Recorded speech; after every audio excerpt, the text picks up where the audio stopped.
Week 4, day 2. Had a really good workout this morning, pushed my chest and back really hard. Was focusing on less sets, heavier weight, so doing sets of 10, 8, and 6. And when you're focusing on those lower sets or reps, then you can heavy up the weight a little bit more. So I felt pretty good doing that. And just a little while ago, I was just reading an article in the paper, the Chicago Tribune, about a new bill that could potentially outlaw four chemicals used in a lot of foods, and one of them, which is a color dye, red number 3, which has been linked to ADHD in children and just hyperactivity. And there were a couple other chemicals, and it's just like you look at these food ingredients on the labels and you can't even pronounce them. It's like you need a chemistry degree or a biology degree just to know how to pronounce them.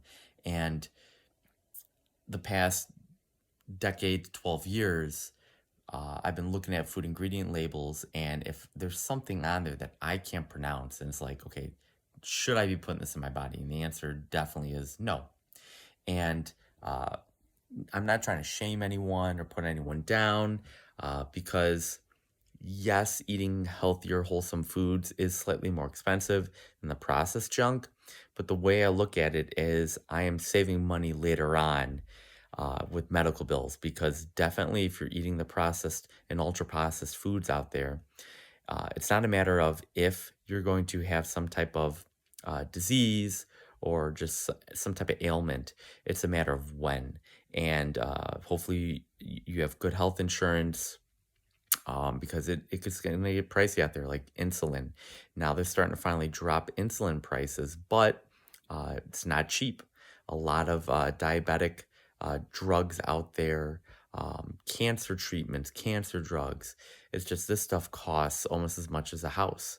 And am I saying just because I eat wholesome foods and all that, like I'm not going to have diabetes, I'm not going to have cancer? I'm not saying that. I could very much develop diabetes or cancer down the line.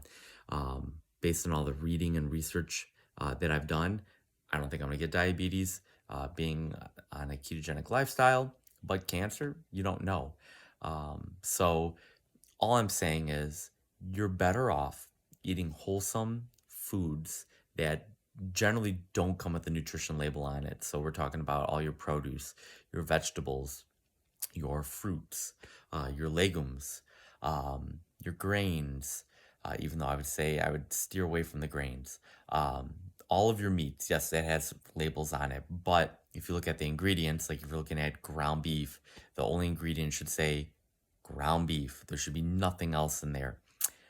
So next time you go shopping, instead of just looking at your macronutrients, your fat, your protein, your carbohydrates, flip it over. Look at the ingredient list. And if you are buying something that has a bunch of ingredients in it, typically the first 3 ingredients make up 80 to 85% or more of that product. There's also over 100 and I believe 50 different names for sugar. So that's another thing to be mindful of. Companies know that we're starting to catch on now to, oh, there's sugar in this. So they're using other chemicals that are sugar. It's just in a different form. And we look at it, we read it and go, oh, okay, good, no sugar in it. But just steer clear of it. Generally, my rule is if there's more than 4 or 5 ingredients on the box or package, I put it down. I don't get it. I don't even care if it's just 4 or 5 like legit whole food ingredients. I'll put it down, and I would much rather create my own dinner using 4 or 5 different things, like some type of protein, and then maybe some nuts, and then a couple vegetables, and put it together like that myself, because I can control that. I know exactly what's in it. And then that way it leaves out all the unknowns.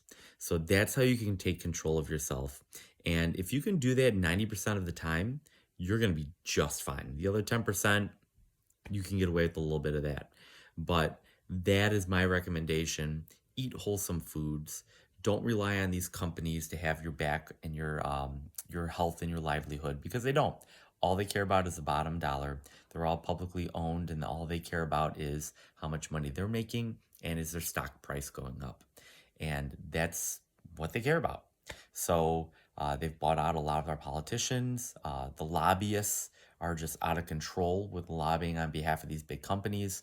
And it's up to us to vote with our dollars. Just like I said a few minutes ago, yes, it is slightly more expensive to buy the um, wholesome foods, the organic foods. If you're buying meat, I like to go for wild caught seafood and sustainably sourced seafood and regenerative chicken eggs and regenerative farmed practices for all kinds of meat. So that is generally how I shop. Yeah, probably spending $10 to $15 more every time I go to the grocery store, but I'm voting with my dollars. And if more people do that, these companies that do care about their bottom line, they'll feel it in their wallet, and their stocks will start to go down. And they're going to look at the companies that are doing well, which are hopefully the organic, regenerative farmed companies, and then they'll start making those switches to doing that. But unfortunately, it's going to have to start with us. We can't rely on our politicians to do it. We can't rely on these food companies to do it. We have to advocate on our behalves. If you're interested in this field, there is a woman. She goes by the Food Babe on social network. She has a book. She has a cookbook. She has fought for a lot of legislative changes in her state, which I believe is California, and just getting some laws passed in there. She's gotten some big companies to make some major changes by dropping these chemicals and additives in their stuff that has shown to cause cancer or is a possible carcinogenic compound, or has shown causes of cancer in lab animals. So it can be done. It's a movement. It has to be brought on by us. And if we don't do it, no one will. So stay locked in on this channel. Continue to follow along with me as I go on this 26-week ketogenic bodybuilding prep. Please like and subscribe and share with family and friends. And I'll see you guys tomorrow.